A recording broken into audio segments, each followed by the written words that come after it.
ఎవరిని కలవాలి? ముఖ్యమంత్రి గారిని.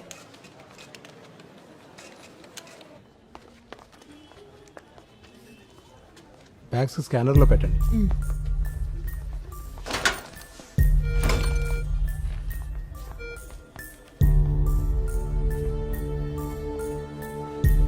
భయపడకురా. ఒక బాధ్యతాయుతమైన మంత్రి పదవిలో ఉండి ఇన్ని ఎన్నికలు చేశాను. ముఖ్యమంత్రి గారిని కలవాలి. నా గవర్నమెంట్ లో ఇలాంటి బంధు ప్రీతి ఆశ్రిత పక్షపాతానికి తావులేదు. ఇప్పటికైనా నిజం చెప్పండి. ఎక్సైజ్ మినిస్టర్ ని సీఎం గట్టిగా వాయించేస్తున్నాడు. ఏం మనం ఇప్పుడు వెళ్ళిపోయి మళ్ళీ వద్దాం. సీఎం మూడు కరెక్ట్ గా ఉన్నట్లేదు. అదే కరెక్ట్. నా గురించి మీకు ఎవరో రాంగ్ ఇన్ఫర్మేషన్ ఇస్తున్నారు సార్. ఈ ఇష్యూకి సంబంధించిన అన్ని మనం అనుకోవడం మళ్ళీ ఇంకోసారి వద్దాం. నా టేబుల్ మీద ఉండాలి. సరే సార్. అర్థమైందా? ఏంటి సార్ మిమ్మల్ని కలవడానికి అపాయింట్మెంట్ తీసుకుందాం సార్. Sir shall we? నేను మీటింగ్ వెళ్తున్నాను, నాతో రండి. మేము యూనివర్సిటీ కాలేజ్లో స్టూడెంట్స్ని సార్. నా పేరు రమ్య, యూనియన్ చైర్పర్సన్. మా college 153rd anniversary sir. Last week మా ప్రిన్సిపల్ సార్ వచ్చి మిమ్మల్ని కలిశారు. నాది కూడా ఇదే కాలేజ్, ఓల్డ్ స్టూడెంట్. నేను వస్తాను. నువ్వెందుకు వచ్చావు? తను కూడా వచ్చాను. ఏ తను ఒంటరిగా రాలేదా? లేదు, తనకి ధైర్యంగా. ధైర్యం? నీ కారణంగా స్టేట్ వైడ్ స్ట్రైకులు చేయబోతున్నారు. దానివల్ల సాధారణ జనం ఎన్ని ఇబ్బందులకు గురవుతారో తెలుసా నీకు? పోస్టులు ఎవరైనా పెట్టచ్చు, కానీ వాటి వల్ల వచ్చే ప్రాబ్లమ్స్ ని సాల్వ్ చేయాల్సిన బాధ్యత వేరే వాళ్ళు తీసుకోవాలి. ఓపెన్ చేయండి. మీరిద్దరు నా ఆఫీస్లో వెయిట్ చేయండి. నా పేరు సంజయ్, నేను కాలేజ్ స్టూడెంట్ని. నాదో ఆర్డినరీ ఫ్యామిలీ. మా నాన్న ఒక హోటల్లో వెయిటర్, అక్క పార్కింగ్ లాట్లో ఉద్యోగం చేస్తుంది. వీళ్ళిద్దరి శాలరీస్తోనే మా కుటుంబం నడిచేది. ఒక్కరోజు వీళ్ళిద్దరు డ్యూటీకి వెళ్ళకపోయినా మేము కొంచెం ఇబ్బంది పడాల్సి వస్తుంది. ముఖ్యమంత్రి గారు వాగ్దానం చేశారు, తన వల్ల తెలంగాణలో ప్రజలకు ఎవరికి ఎలాంటి ఇబ్బంది కలగకుండా చూసుకుంటానని. ఇప్పుడు ఈ స్ట్రీట్ వైడ్ స్ట్రైక్కి ముఖ్యమంత్రి గారే కారణం. నేను ఛాలెంజ్ చేస్తున్నాను, ఈ స్ట్రైక్ రోజున మీకున్న అధికారాన్ని ఉపయోగించి జనాలకి రోజువారీ జీవితాన్ని జీవించే అవకాశం తెలంగాణ ముఖ్యమంత్రిగా అందించగలరా మీరు?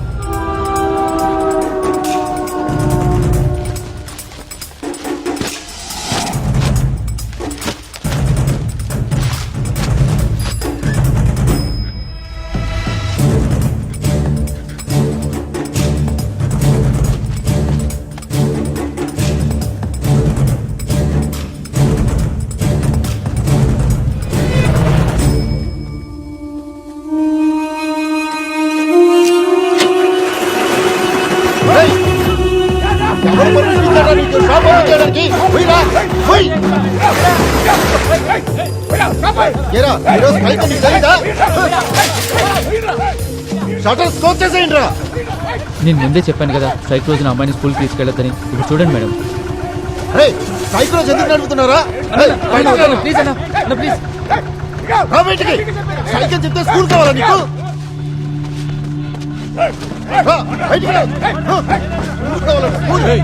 ఆడవాళ్ళ మీద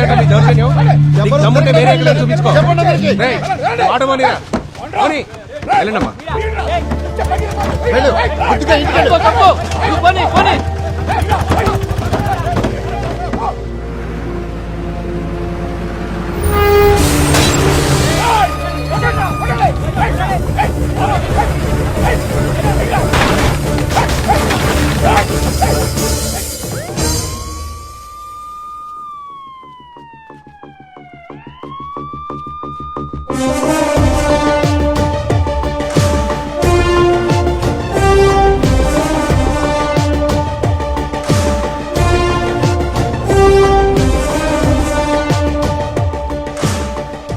ఇంచుమించు ఇది 300 గ్రాములు ఉంటుందా? ఇంకొంచెం వెయిట్ ఉండాలి, ఓ కేజీన్నర దాకా. అప్పుడే ఆ గ్లాస్ బద్దలవుతుంది. ఇంతకు ముందులా కాదు, ఇప్పుడు చాలా స్ట్రాంగ్ గ్లాసులు బిగిస్తున్నాం బస్సులకి. ఎమ్మెల్యే అయ్యుండి నువ్వు ఇలా చేయడం బాధగా అనిపిస్తోంది. ప్రజల ప్రయోజనం కోసం స్ట్రైక్ చేస్తున్నప్పుడు వాళ్ళు కూడా కొంచెం అసౌకర్యాన్ని భరించక తప్పదు. కరెక్టే. నీకు ఓటేసిన వాళ్లలో కొందరు ఆ బస్సులో కూర్చుని ఉండొచ్చని మర్చిపోవద్దు. పౌర హక్కుల కోసం పోరాడేటప్పుడు పౌరుల రక్షణ, పౌరుల ధర్మం మర్చిపోవద్దు. ఏదేమైనా మీ ఎమ్మెల్యేలు కొద్ది రోజులు జైల్లో గడపాలి. స్టేట్ గవర్నమెంట్ కేసు పెడుతుంది, ఫైన్ కూడా కట్టాల్సి ఉంటుంది. ఓ 10,000 20,000 ఎవరైనా ఏర్పాటు చేసుకోండి. అరెస్ట్ చేయండి.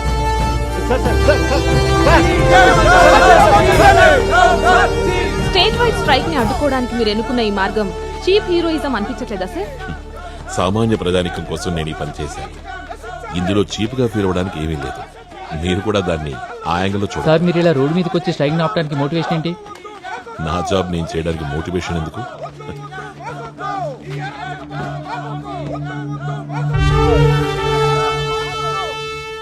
Challenging the chief minister. ఈ స్ట్రైక్ వల్ల సామాన్య ప్రజలు పడే ఇబ్బందుల్ని వివరిస్తూ నన్ను ఛాలెంజ్ చేస్తూ ఉండాలి నీ వీడియో. నువ్వు నన్ను అడిగే ఒక్కొక్క క్వశ్చన్ సమ్మెలకు వ్యతిరేకంగా తెలంగాణలో సామాన్య ప్రజల ఫీలింగ్స్ ప్రతిబింబించేలా ఉండాలి. ప్రతిపక్ష పార్టీలు పిలుపునిచ్చిన రాష్ట్ర వ్యాప్త 12 గంటల సమ్మె పూర్తిగా విఫలమైంది. అన్ని చోట్ల దుకాణాలు యథావిధిగా తెరుచుకున్నాయి. వాహనాలన్నీ రోడ్లపై స్వేచ్ఛగా తిరుగుతున్నాయి. స్కూళ్లు, ఆఫీసులు ఎలాంటి ఆటంకాలు లేకుండా నడిచాయి. ప్రతిపక్షాలు ప్రతిష్టాత్మకంగా భావించిన రాష్ట్ర వ్యాప్త సమ్మె సంపూర్ణంగా విఫలమైంది. అక్కడక్కడ చెదురుముదురు సంఘటనలు మినహా రాష్ట్రమంతటా ప్రశాంత వాతావరణం నెలకొంది.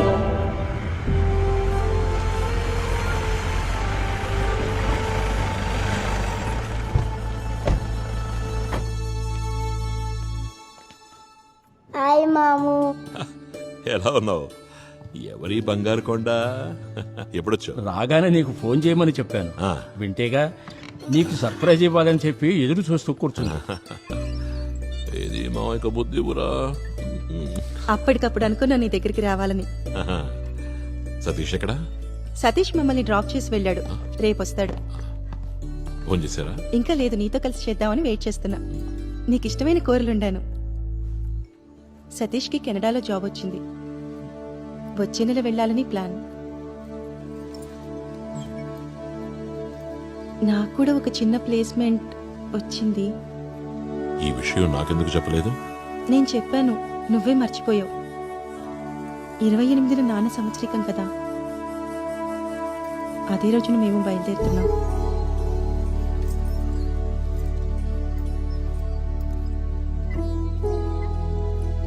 నా దగ్గర కొన్ని రోజులు ఉండొచ్చుగా నీకు వీలైతే?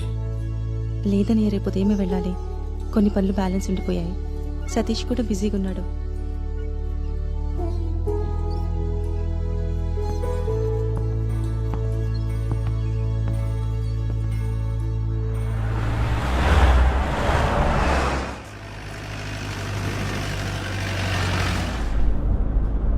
ఏ ఆపు.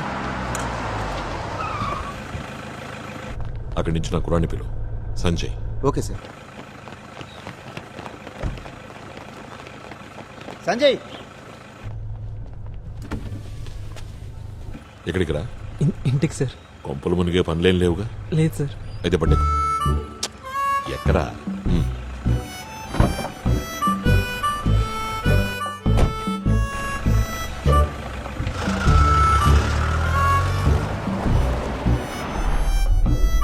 ఏంటా పొట్టలో? పల్లీలు సార్. ఇవ్వు. ఇవన్నీ తింటారా మీరు? ఎందుకు తిన్నావు? గొంతుది కదా.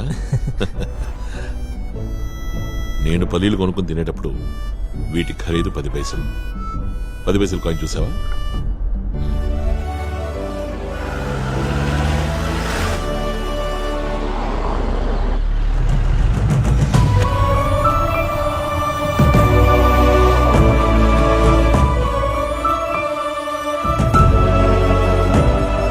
నీకేమీ అర్థం కావట్లేదు కదా? ఇవన్నీ నువ్వు పెట్టిన పోస్ట్కి రిలేటెడే. నేను రాసిన పోస్టా? ఇప్పుడు నన్ను ముఖ్యమంత్రిగా తిరస్కరించడానికి లేదా ఎమ్మెల్యే ఎంపీల్ని తిరస్కరించడానికి ఇన్ కేసు నీకు నచ్చకపోతే కుదురుతుందా? లేదు. కానీ ప్రజలకు ఆ అవకాశం హక్కుగా ఉండాలి అన్నదే నీ పోస్ట్ సారాంశం. నువ్వు నాకు పని చేసి పెట్టాలి. ఏం చేయాలి నేను? చేయవా? చేస్తాను సార్. నా కోసం నువ్వు సర్వే చేయాలి సంజయ్. తెలంగాణ రాష్ట్రంలోని ఎమ్మెల్యేలు, ఎంపీల పనితీరు గురించి, ఆయా నియోజకవర్గాల్లో ఓటర్లు సంతృప్తిగా ఉన్నారో లేదో నాకు తెలియాలి. ఈ రాష్ట్రంలో ఉన్న అన్ని జిల్లాల్లోని విద్యార్థుల సహకారంతో నువ్వు ఈ పని చేయాలి. నీ ఫ్రెండ్ రమ్య హెల్ప్ తీసుకో. కాకపోతే నువ్వు ఇది నా కోసమే చేస్తున్నావు అన్న విషయం మీ ఇద్దరి మధ్యనే ఉండాలి. సరే సార్. ఓకే? చాలాసార్లు చాలామంది ఐడియాని పార్లమెంట్లో బిల్లుగా ప్రవేశపెట్టారు, కానీ పాస్ అవ్వలేదు.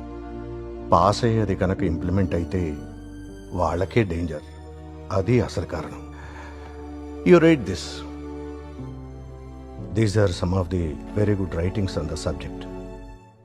ఇది సంజయ్కి కొత్తగా వచ్చిన థాట్. ప్రజాప్రతినిధుల్ని వాళ్ళ టర్మ్ కంప్లీట్ అవ్వకముందు తొలగించే అవకాశం ఉండాలని.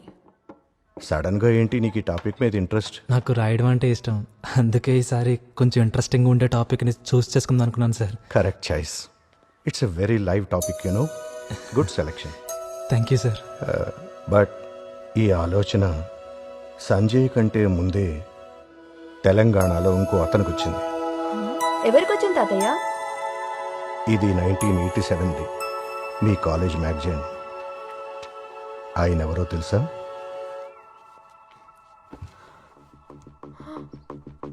ఓ మై గాడ్.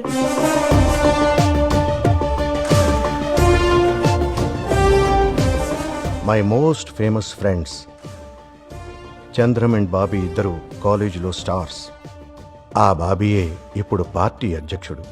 బట్ వాళ్ళిద్దరినీ రౌడీలని పిలిచేవాళ్ళు కాలేజీలో. But their political views are brilliant, especially Chandram. He was a voracious reader.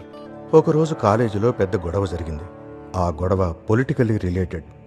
Chandram తలకి గాయమైంది. 3 రోజులు స్పృహ లేకుండా హాస్పిటల్లో ఉన్నాడు. But he came out of it. ఆయన ఈరోజు తెలంగాణ రాష్ట్రానికి ముఖ్యమంత్రి.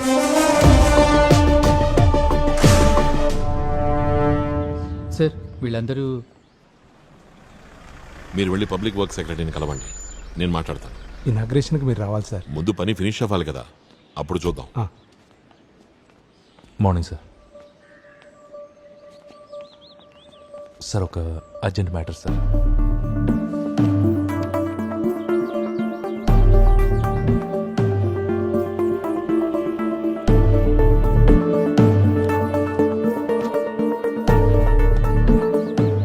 సార్ ఇది మీ గవర్నమెంట్ ఎఫెక్ట్ చేసే మ్యాటర్ సార్. అందుకే డెసిషన్ తీసుకునే ముందు మిమ్మల్ని కలవడానికి వచ్చాను. ప్రొసీడ్ అయిపో.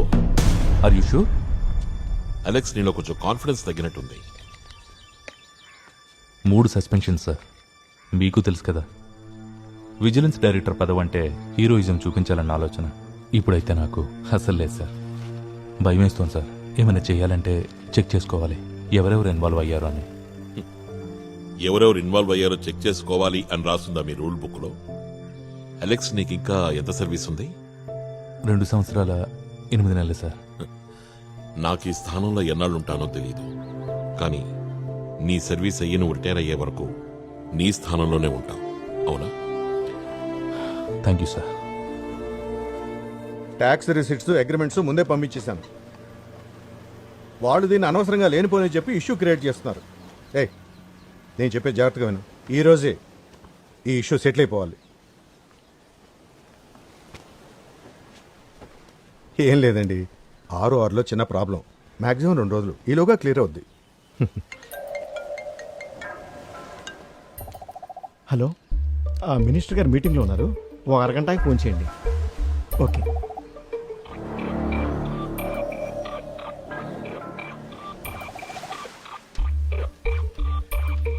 ఫస్ట్లోనే నేను మీ దగ్గరకు వచ్చి ఉండాల్సింది.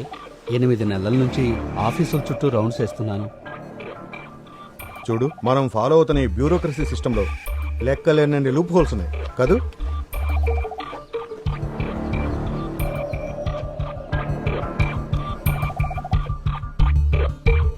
సార్ రండి, కూర్చోండి, తీయండి.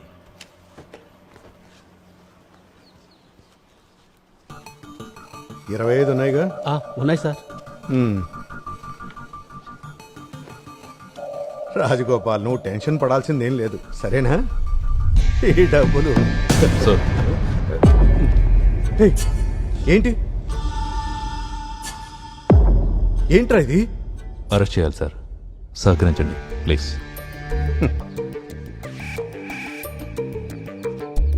ఓ, industrial infrastructure corporation, TSRTC corporation, ఈ 2 ఖాళీగా ఉన్నాయి. చైర్మన్ పోస్ట్లో నీకు ఏది కావాలి చెప్పు. సీఎం గారికి అయితే కాల్ చేయకండి సార్, ఆయనకన్నీ తెలుసు.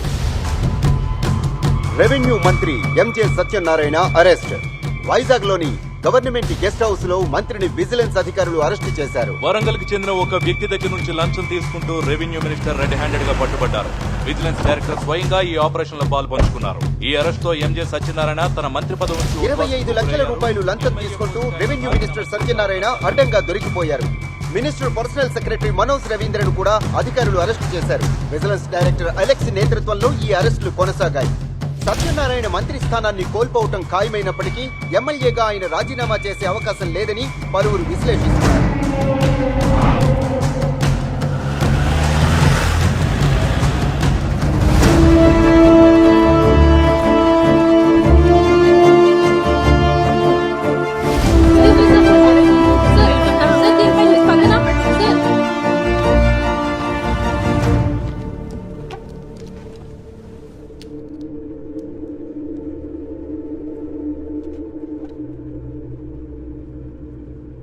మేనిఫెస్టోలో మనం చేసిన ప్రధానమైన వాగ్దానం corruption free government, corruption free governance. అది నిలబెట్టుకునే ప్రయత్నంలో భాగంగానే కొన్ని కఠినమైన నిర్ణయాలు తీసుకోవాల్సి వచ్చింది. అందులో ఒకటి సత్యనారాయణ అరెస్ట్. బాబీ సార్, సత్యనారాయణ గారు మంత్రి స్థానం మాత్రమే కోల్పోయారు. ఆయన ఇంకా ఎమ్మెల్యేనే, మాకు నాయకుడే. సత్యనారాయణ గారి సపోర్ట్ తోటే మీరు ఈ అధికారాన్ని అనుభవిస్తున్నారు. ఆయన ఒక్క మాట చెప్తే చాలు, ఆ నిమిషమే మేమంతా ఎమ్మెల్యేలుగా రాజీనామా చేస్తాం.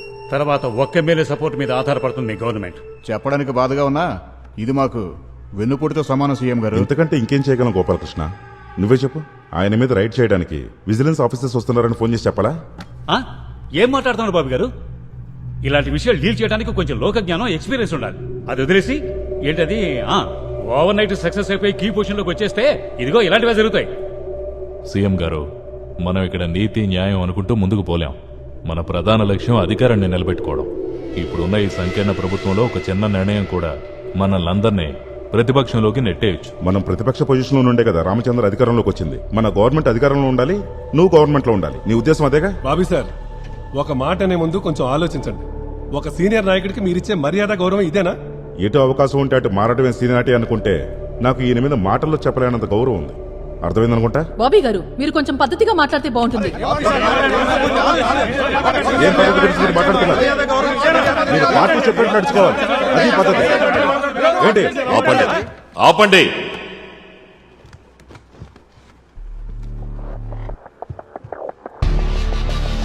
సత్యనారాయణ మీద మాత్రమే కాదు, మిస్టర్ రామచంద్ర, మీ మీద కూడా చాలా కంప్లైంట్స్ ఉన్నాయి. ఎమ్మెల్యే కారుమంచి శ్రీకుమార్, ఎమ్మెల్యే నవీన్ రెడ్డి, ప్రతిపక్ష ఎమ్మెల్యే పి సురేంద్ర, వీళ్ళందరి మీద కూడా కంప్లైంట్స్ ఉన్నాయి. ఏదేమైనా నేను వీళ్ల మీద ఎంక్వైరీకి ఆదేశించాను. ఆరోపణలు రుజువైతే చట్టపరంగా చర్యలుంటాయి. అంతేకాదు, లిస్టులో పేర్లు పెరిగే అవకాశం ఉంది. అది చీఫ్ సెక్రటరీ ఇక్కడ కూర్చున్నప్పుడే అర్థమైంది. సాధారణంగా ఇలా జరగదు కదా. సీఎం ఒకటి అర్థం చేసుకోవాలి, మనకు పార్టీయే హైకమాండ్. మన వ్యక్తిగత అభిప్రాయాల కన్నా ఆదర్శాల కన్నా చాలా పవర్ఫుల్ పార్టీ.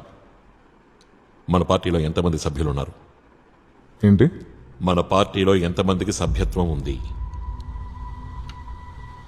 15 లక్షలు. 15 లక్షలు. 15 లక్షలు. నేను ఈ 15 లక్షల మందికి మాత్రమే ముఖ్యమంత్రిని కాను. తెలంగాణ రాష్ట్రంలో ఉన్న 3.5 కోట్ల జనాలకి నేను ముఖ్యమంత్రిని. అప్పుడు నేనెవరి పక్షాన ఉండాలి? నేను ఓవర్ నైట్ సక్సెస్ అయ్యానని కొంతమంది పొగుడుతారు, కొంతమంది విమర్శిస్తారు. కానీ మూర్తి గారు, కరెక్ట్గా 32 సంవత్సరాల 7 నెలలు పట్టింది నాకు ఈ ఓవర్ నైట్ సక్సెస్ రావడానికి.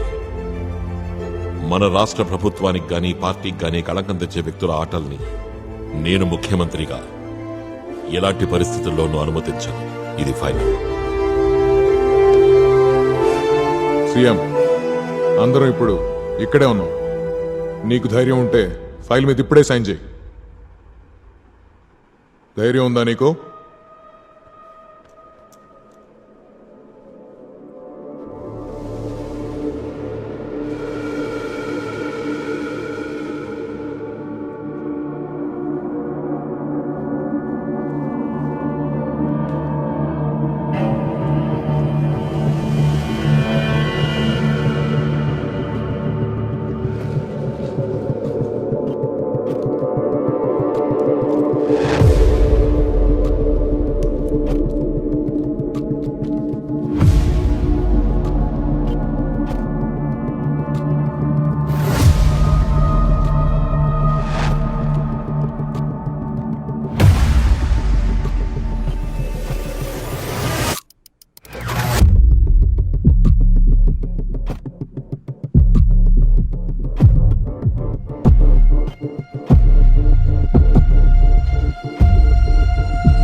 ఎలా వణికిపోయాడో చూడండి సంతకం పెట్టడానికి.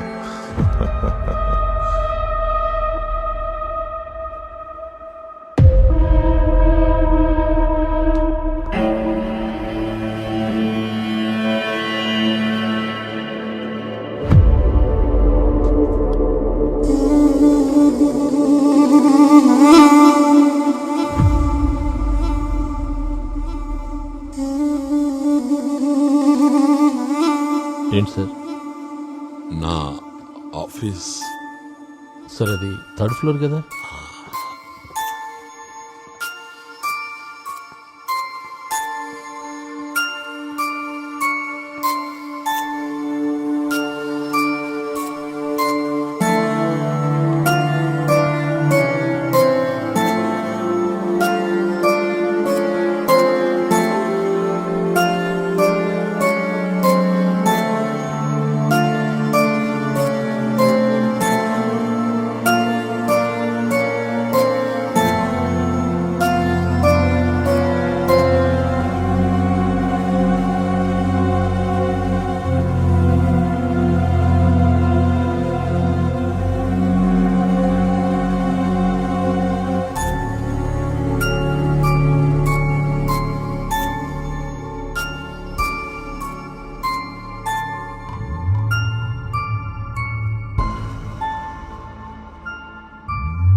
సార్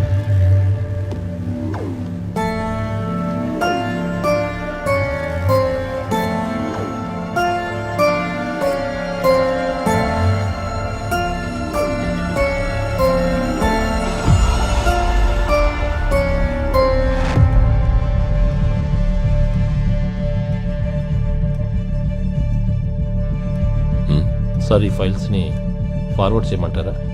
చెప్తాను.